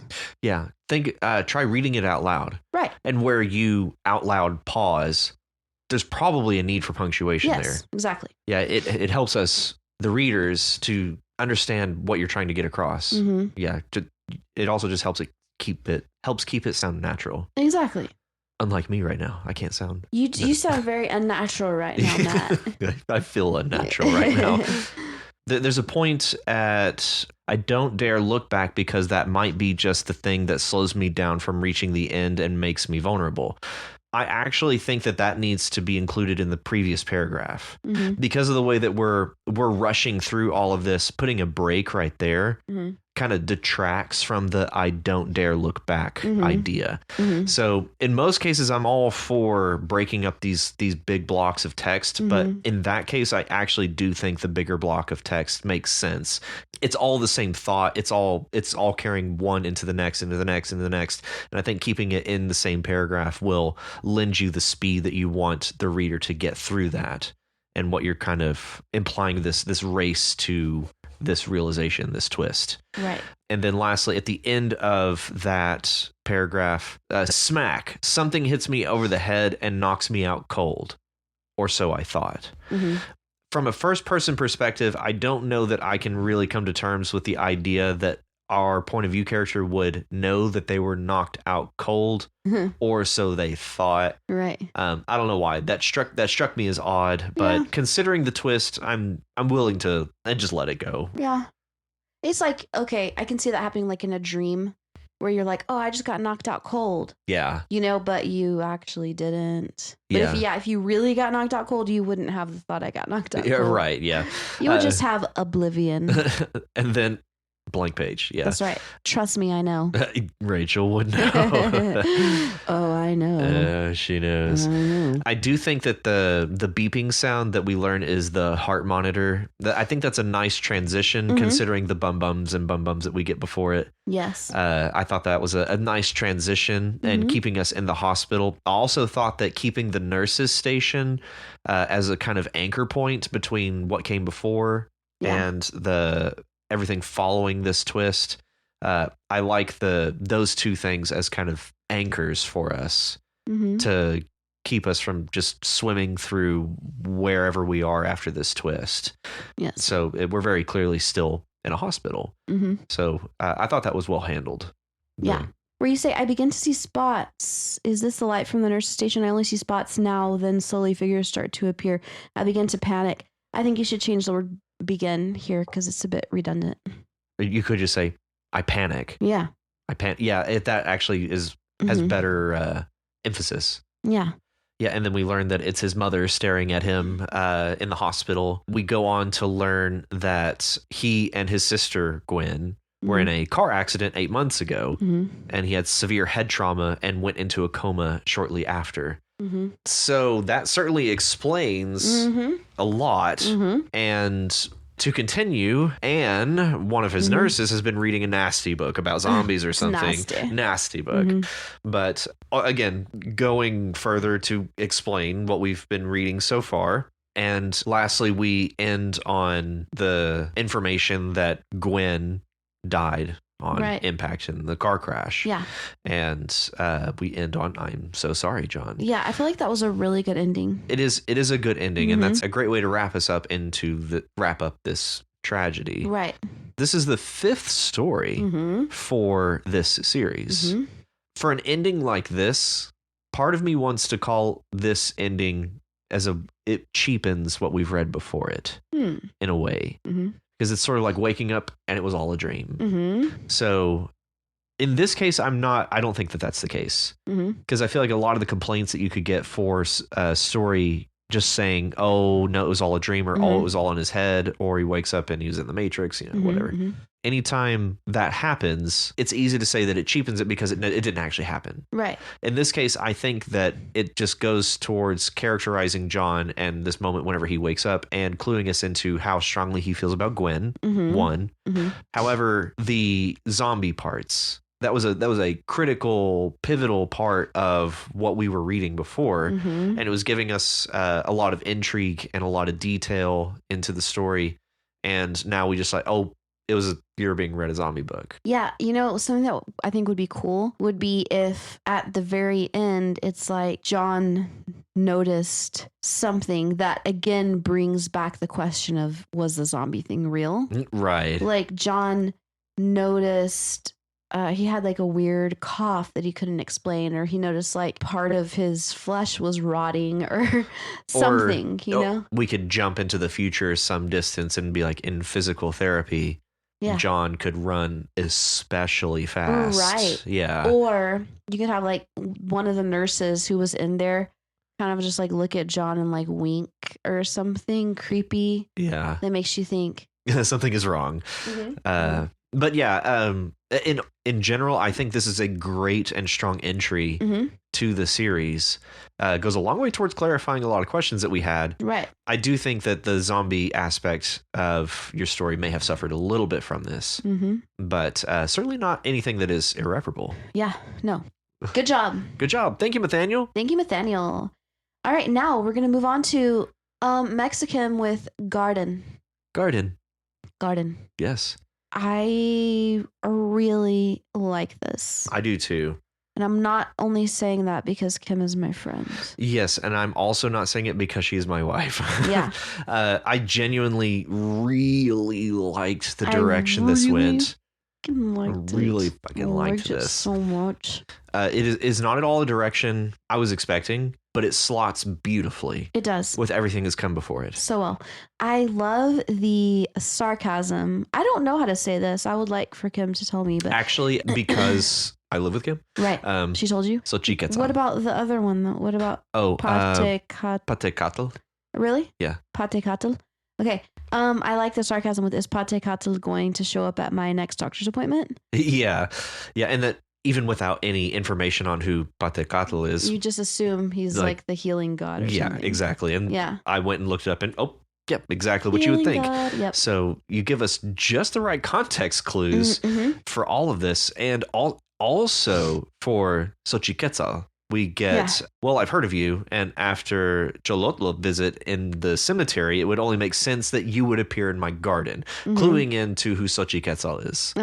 You just give us all this show, don't tell. Yeah. It's all very just, here it is. Yeah. And I thought it's just so no nonsense, no frills. Right. It's all just right very there. Straightforward. Very straightforward, right down the line. And I love the brevity of it. Yeah. You're not flowering anything out. And that's not to say that it's not some beautiful writing. There is some genuinely beautiful writing in here.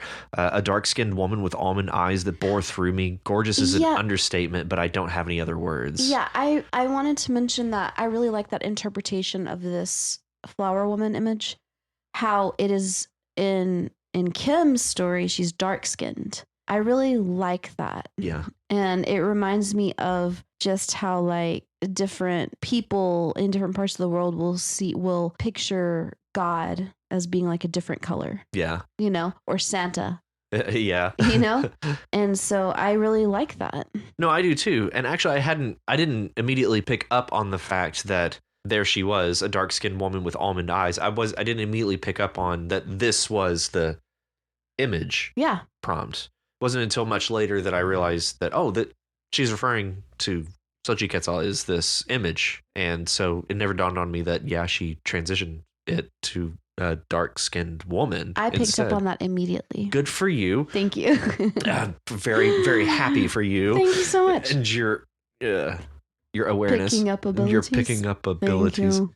Also, you know me? She said in what I now know is Nahuatl. Her voice could only be described as the sound of rustling leaves, soothing and relaxing. I love that. Me too. I highlighted that part too. I love the idea of a voice sounding like rustling leaves. I think Kim stole that from me. Really? Do you remember my story about the tire swing? Yeah. You're Kim. Thief. But again, I brought that up to her, and she's like, maybe I did steal it. Yeah, that's the thing, that when you read stuff, you accidentally steal it sometimes. Which honestly, I'm honored to have this in here. Because imitation is the highest form of flattery. Yes. So, and if I'm not mistaken, I stole something in that story as well. You did. Yeah. You're also a thief. Yeah. I really liked that idea. The sound of rustling leaves as a language. That's beautiful. It's beautiful. And then we go on to learn that there is more than just the daughter receiving this letter. And we learn that the mother was more part of the spirit world than the mortal one. Yeah. And she is coming to terms with her new powers. Right. So we could, at some point, potentially get a visit from Mom. Yes. Yes, but I have a feeling we probably won't. I love I don't know. I just love the like depiction of the mom as being part of the spirit world. And I just love the hopeful, positive direction. Yes. You know, I love that. It gave me kind of like Amazons vibes, like the women of the Amazons. Yeah. Because we get Xochiquetzal, this goddess, coming in here and relaying the message about her mother and that she is also of the spirit world. It just kind of got this like powerful female dynamic. I don't know. Interesting. But it's just kind of that vibe, because I don't really have a lot to latch onto with this mythology. So this is all very, very fresh to me. Yeah. And very cool. Yes. It's so vivid. Yeah. I really love this. I love the direction of this story. Me too. I really love where it says signs of things that will let you get to know her better. She's taking advantage of her newfound powers. She said you'll talk about it when you get there. Is that talking about like when you die? Possibly, yeah. And I really like that though. Yeah, because it's like, I don't know, it's just like a message of hope. Yeah, it's certainly a message of hope. Mm-hmm. And also, it's such a mom thing to say. Mm-hmm. We'll talk about it when you get here. Yeah. It made me smile. Also, a little bit before that, the effort wasn't for you, but for your mothers. I immediately thought it was like, oh, damn, Sochi Quetzal, like, just, I'm not here for you. Yeah. I'm here for your mother.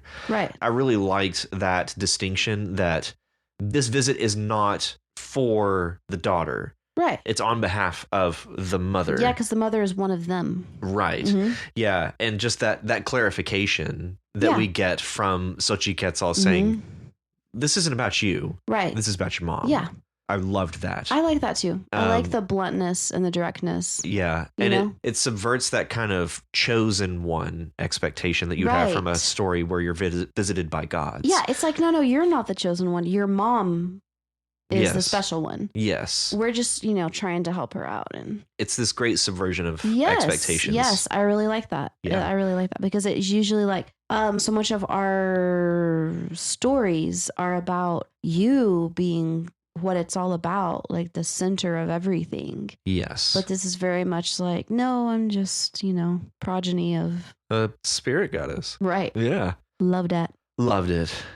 Thank you, Mexican. I adore this story. Mm-hmm. This is wonderful. Yeah. Absolutely wonderful. Oh, and I really like the ending. This was just so Mexican. Not Mexican, but Mexican. Okay. Because it's like the tomatoes, you're welcome for those combined with the peppers that are coming in. They will make the best salsa you've ever had. Yeah. And she was right. I think that ending was very like pro level. Yes. Honestly. I do too. I feel like that ending was just very like, I don't know why. It just hit me. Yeah. So I mentioned, I think even like all the way back to episode 1, I can't write just a story. Right. And just tie it off in this little bow and be done with it. Mm-hmm. This feels exactly like what I am completely incapable of doing. Yeah. Just be done with it. Right. And just cap it off, make a nice, clean finish to this. And that's what this feels like. Yeah. This is clean. I'm so glad you brought that up because yes, it's a wonderful conclusion to this. Yes. And she was right. She was right. Yeah, you're right. That's pro. Yep. That's pro level finish pro right there. Level. That you stuck it. You stuck that landing. That's very well done. So Mexican. You stuck it like a pro. Very well done. Good job, but don't let it get to your head. Yeah, don't go nuts. Don't get cocky. Yeah, don't get cocky. Okay. Love you. All right, love you so much. Moving on to our next and final story by Ace of Sword called Capillaries. Capillaries, yes. Did you read the story that Ace of Sword linked to?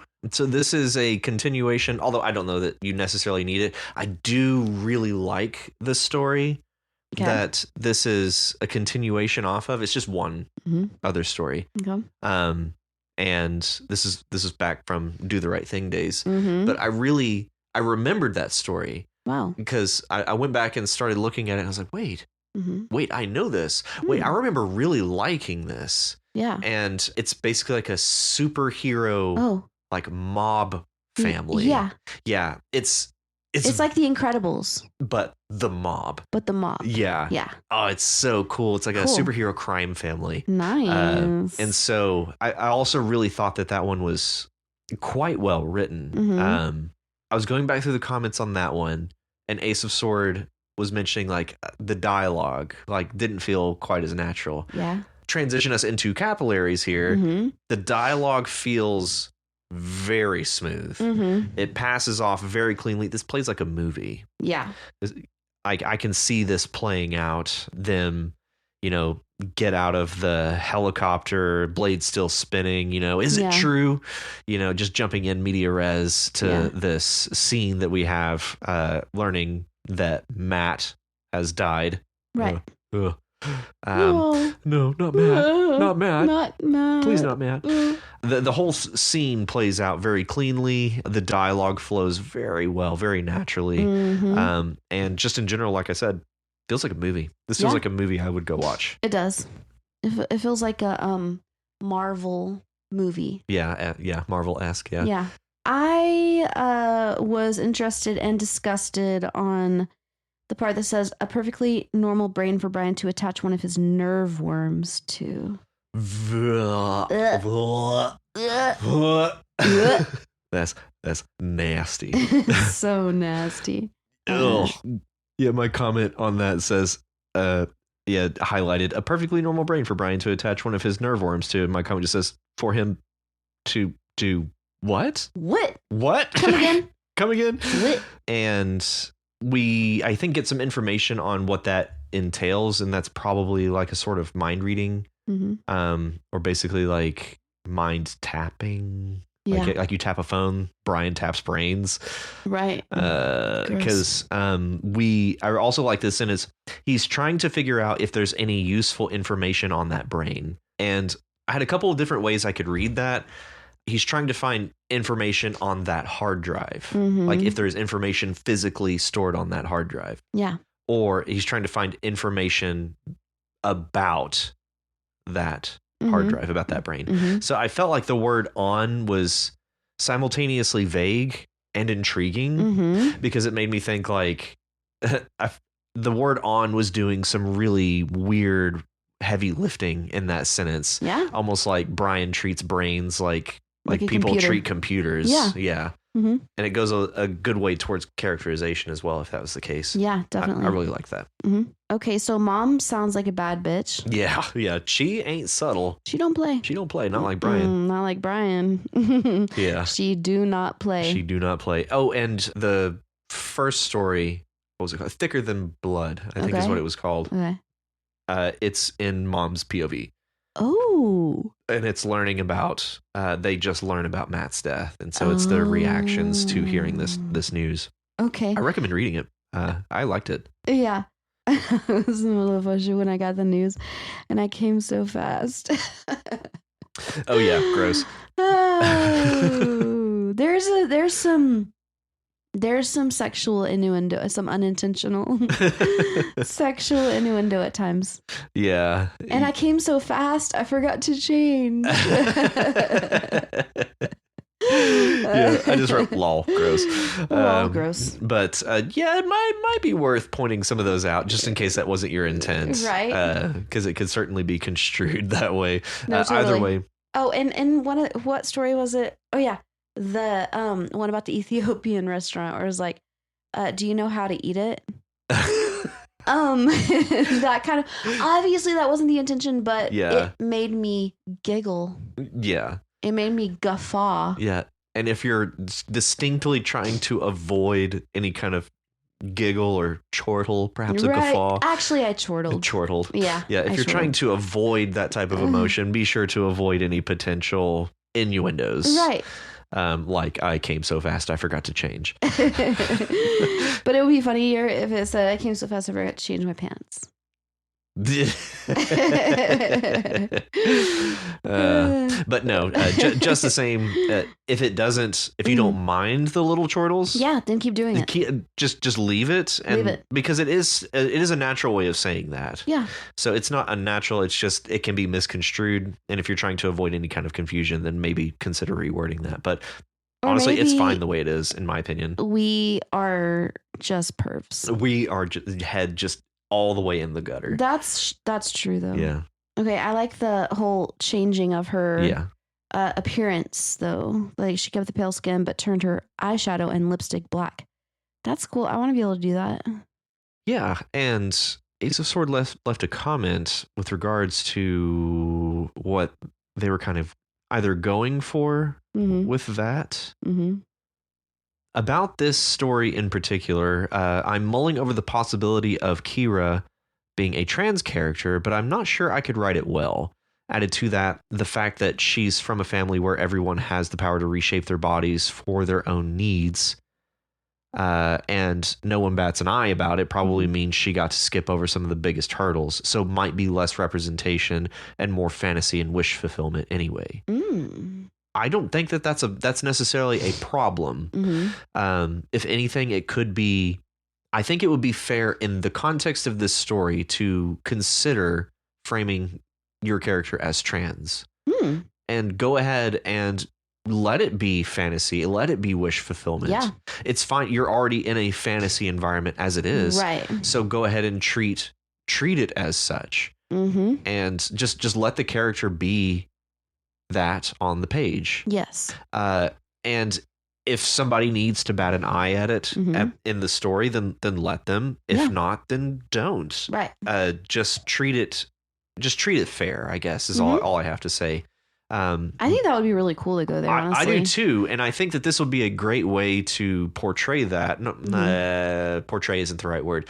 I think this would be a great way to destigmatize the idea of trans and just show that it can be acceptable. Yeah. Overall, this story is so cool. It's cool. This story is so cool. It is cool. I dig this. It just this particular entry just sounds like, mafia crime family gearing up for a fight. Yeah. And it plays just like that. It makes me want to be in a mafia crime family. With superpowers? Yeah. That would be so dope. It would be awesome. It would be so cool. It'd be so good. Oh, so cool. So cool. So cool. It'd be cool. Ugh, guys, we have had allergies this whole time we've been recording. We have. So lots. if we sound all stuffy, that We're would be not why. crying. We're not crying. We're not weeping. We're all stuffy. We're allergened. We're allergened. Yeah. Well, thank you very, very much, Ace of Sword, for capillaries. It was excellent, Ace of Sword. Thank you. Yes, thank you. All right. Alrighty. That's all of our stories for this week. Woohoo! Woohoo! Yeah. All right. We did it. So shout out to everybody who left us a story. miomerzoi, don't get comfortable being read aloud. We need to see some comments. Right, because we're never doing it again until we get a comment. I almost didn't read it because you hadn't left us any comments. But I said, hey, give the guy a break. She did say that. I did. And so here we are, giving you a break. Don't get used to it. Don't get used to it. But no, it's a great story. Thank you, miomerzoi. Yes. Also, Walker by Faith, Steve Living Room, Chillax and Yak. Yep. Successful Read 6361. Yeah. Nicked You, Richie Posier, Nathaniel McLean, Mexicum, and Ace of Sword. Whew, that's a lot of people. We got a lot of people regularly writing stories. This is fun. This is so fun. This is so much fun, guys. This is enriching us. Yes, it is certainly enriching us. It really is a lot of fun. It makes us very happy. We're just deliriously happy. We are actually. But no, thank you everybody. Thank you. And the discussion this week was wonderful. I want to let you guys know, if I don't give you a shout out for comments, just know that I'm definitely keeping track of if you're commenting or not. So, miomerzoi. Looking at you. But looking at you, boy. The discussions are all very wonderful. Yes. I just see a lot of really wonderful back and forth. People asking questions like, was this, on Walker by Faith, was this hard to follow, the way they were doing their dialogue? And then Chillax and Yak comes in and provides, response to it. So I love that somebody can ask a question about their story and somebody can come in and genuinely say, yes or no and provide feedback on it. It's very cool. Yeah. If we weren't recording this podcast, I would hope that kind of discussion could still continue. Absolutely. Yeah. I think that half of the value of this podcast is just the discussion between you guys. Yeah, it's awesome. I think that might be more enriching than anything that we may have to say sometimes. Oh, totally. But we're still having a good time. We're having a great time. Yeah. So don't deny us this opportunity. Don't make us stop. Don't make us stop. So yes, thank you everybody for the comments. Thank you. And that moves us into, would you believe it, episode 10. What? 10 double digits. What? Episode 10. Yes. Okay, awesome. Yes, we are in Yes. double digits officially. Yeah. So, our prompt for episode 10 is a music prompt.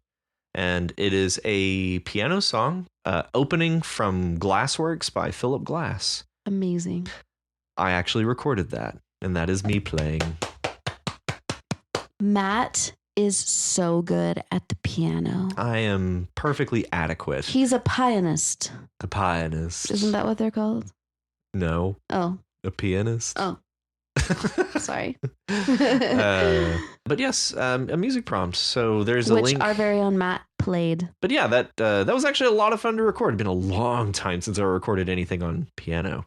Go check it out. It's on our Reddit post for episode 10. There should be a link there, and you can go listen to Opening by Philip Glass. Mm-hmm. Yes. So the words to go along with this music prompt are Underline, Exception, Yes. Tycoon, Threshold, and Overeat. Oh my God. Wonderful. Wonderful. So good. What about Underline? You gotta... Yeah. Underline is when you put a line under something. Basically. Not much else to do with that. Right. It can be literal or figurative. Yes. So literally, you can draw a line under it, or computer a line under it, or you know what I mean. A line You under know what I mean. You teach English. You know what though? The more that I teach people who English is not their native language, the worse my English becomes. Yeah. Because they're constantly talking to me with their, English. And they're also making a good case for the things that they say, which are not standard English. Okay. And then they convince me, and then it gets in my head, and then I start questioning myself. Okay. Anyway, there's that, but also it can mean like figuratively, like you're stressing or emphasizing something. Yeah, underline something. Right. Yeah. What about exception? Exception. This is the noun for the adjective exceptional. It's something not standard. It's an exception. Yeah. It's not the standard operating procedure. Is there a verb for exception? Exceptional? Can you accept something? EXCEPT? Oh, yeah, you can. Yeah. Accepting. Yes, you can say everybody is invited, accepting those of you that suck. Yes. I was like, is it a verb? Yes, accept. Yeah. God, it's been a long day. But I don't know if it can be a verb outside of its gerund form. Oh, okay. We'll accept only those of you who... We don't use it that way. You could say accepting. Okay. Do you get what I'm saying? Yes. And it's also just confusing because it sounds like accept. Right. Except it's accept. Yeah. Yeah. Okay. Right. All right. Tycoon. Tycoon is a rich guy. Rich devil. Yeah. Have you ever heard of a tycoon woman? Well, I mean, yeah, there are certainly very successful women out there that could be categorized as tycoons. No, absolutely. But I just have only ever used it referring to men. Yeah, fair enough. And for whatever reason, I'm inclined to think it's like someone who owns a railroad. Huh. I don't know why. Maybe it's because we have a game called Raccoon Tycoon and there's railroads in that. Oh, that's probably why. That doesn't, yeah. Anyways. That's why. I think of just like a businessman or something. Yeah. A tycoon. I also sometimes confuse the word tycoon with typhoon. So it's two different things. Hurricane. Hurricane. Okay. Typhoon. But no, it's a tycoon. It's not the same thing. No, it's not. I bet, you know what? I bet you that it might have come from the same language. Tycoon and typhoon? Yeah. I'd believe that. Yeah. Mm-hmm. Typhoon just makes me think of... Oh, it does. Guess what, guys? It does. They both come from Japanese. Japanese, yeah. Because a typhoon is a Pacific hurricane, and a hurricane is an Atlantic typhoon, right? Guys, I'm wrong. Rachel's wrong. You heard it here. I hate to say this. Wow, you know what? All these years I've been thinking that the etymology of typhoon came from Japan. Where did it come from? Greek. Greek? And I, of all people, should know that. Well, actually, you know what? It comes from Greek and Chinese. Like Yeah. an amalgamation. Yeah. It was reinforced by the Chinese. Okay. Greek tufon went to Arabic tufan. Then it went to Portuguese and then to English typhoon in the late 16th century. But also in Chinese, it's typhoon. Typhoon. Yeah, typhoon. I don't know the tones on that. But so it's like, okay, we're already calling it a typhoon. Then we hear the Chinese saying typhoon. It's like a simultaneously occurring linguistic phenomenon. I wish you could see her face right now. She's staring off so intently into the middle distance, contemplating everything she thought she knew. Everything I thought I knew is wrong. It's all wrong. Well, you did a great job explaining that. Thank you. So now we all know typhoon. Thank you. And typhon is where it came from in Greek? Yeah. Wow. Tufon. Tufon. Tufon. Okay. Which means whirlwind. Whirlwind. So, just a reminder, we do not have typhoon. We have. Sorry about that digression. We have tycoon. Tycoon. Tycoon. Tycoon. Yes. Mm-hmm. All right. Oh God, where'd the words go? Threshold. Threshold.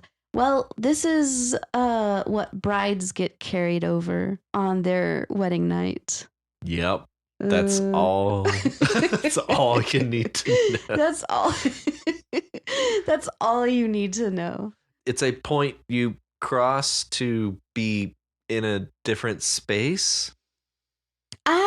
Yeah. Mm-hmm. It is a mantle. Mantle. Yes. Mm-hmm. No, I reject mantle. Okay, fine. I don't care. Okay. Nihilism. Yeah. Cool. Whatever. Whatever. Okay, it's a gateway. It's a portal. It's a door sill. It's an entrance. Yeah, I think it's like a transition between one space and another. A threshold. Right. It's like a Stargate. Yes. Yes, it's a Stargate. A Stargate is a threshold. It is. It really is. It really is. There are thresholds everywhere of all shapes and sizes. There are. Many a threshold. There's thresholds all over the damn place. Oh. It's getting late. Overeat. Overeat. This is when you eat too much. I eat too much. I drink too much. Oh, wow. That was good. Too much. Dave Matthews. Damn, no. Too much. Well, okay, so Matt is very white, by I'm the way. so white. You have no idea. I practically glow. Translucent. He's practically translucent. Yeah, it's, that's all it can mean. It can only mean one thing. Yeah. It's a verb. A literal one trick. No, not a literal. It is capable of one thing. It's not literally a one trick pony. And it's also not literally a horse. It's also not It's a word. It's a word. Okay. So shut up. Shut up. Okay, so overeat. I heard that the word literal has actually come to be in the dictionary meaning figurative. Yes, it literally is. Yeah, literally. Defining figuratively. Right, because people are constantly misusing it. But guess what, though? Now idiots. It's in the dictionary like that. They're using it right. Yeah. Yeah, they were never actually wrong. They were until it became right. You right. Yeah. You right. You right. You right. You right. Yeah, you right. Mm-hmm. Are you right? Mm-hmm. Yeah, I think you're right. Yeah. Yeah. If you want to be like these wonderful writers, these crazy people, these crazy clowns, we have fun with these clowns. We do. And you want to submit your story to You Write, head on over to our subreddit at reddit.com/r/youwritepod. If you're unable to submit a story this week, that's fine. We don't care. Oh no, we do care. Nihilism. It's fine. You can help out by reading and commenting on other people's stories. Each time you post a story or leave a comment on someone else's submission, you increase your chances of having your story read on the podcast. You can also reach us at youwritepod@gmail.com. I don't appreciate you interrupting me like that. I didn't. I was just connecting to your sentence. It was too close. Okay. I need some space, please. Okay. If you like our show and want to help support us for some reason, consider donating to our Patreon at patreon.com/youwrite.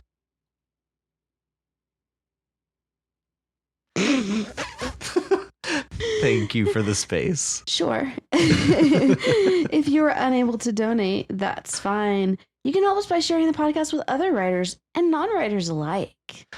If you haven't already, see how I did that? There's just a little space. Yeah, that was nice. Yeah, okay. If you haven't already, be sure to subscribe to the podcast so you know as soon as new episodes are available. Also, be sure to leave us a rating and review And a in review! your podcatcher of choice.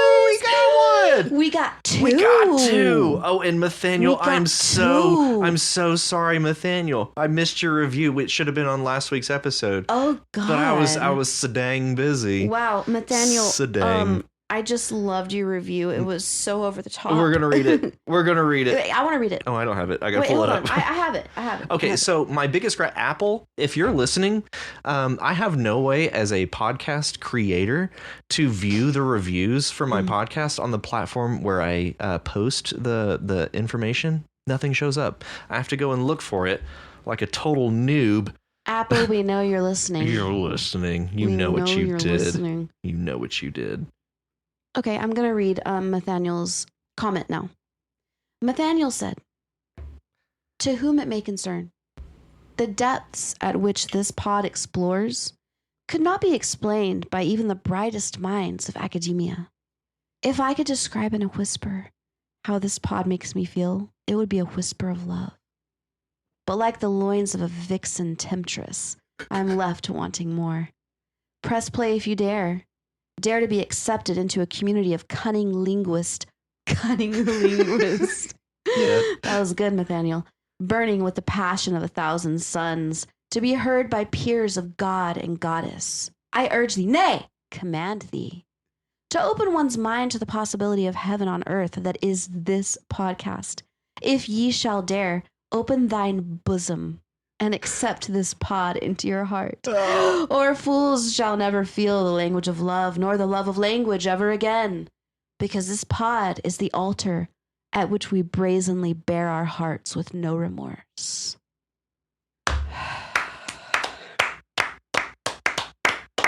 Bravo. That was so good. Bravissimo. Bravissimo. That was so good. Oh, Nathaniel. I loved that. So good. It was hilarious. And you know what? I think tonight in my bed, I'm going to read it again just to chuckle some more. Just to do more chortling. Oh, that was so satisfying to see that was our first comment. That was fantastic. I love that. I love every bit of that. Same. Thank you, Nathaniel McLean. Thank you. That was fun. Yes. That was fun to find that sitting there. That was so fun. And because it says we'll be reading one review on each episode as well, so get creative. And Nathaniel did just that. Holy shit, dog. Holy shit. That is creative. Hot damn. Hot damn. That was great. Yeah. And remember, join us next week on You Write, a podcast where you write. Can you actually give me a little bit more volume on that, because there's always a ditty playing underneath you there? A podcast where you write. Okay, one more time, but a little huskier and just a little closer to the mic and just, yeah, perfect, yeah. A podcast where you write. See y'all next week. Bye.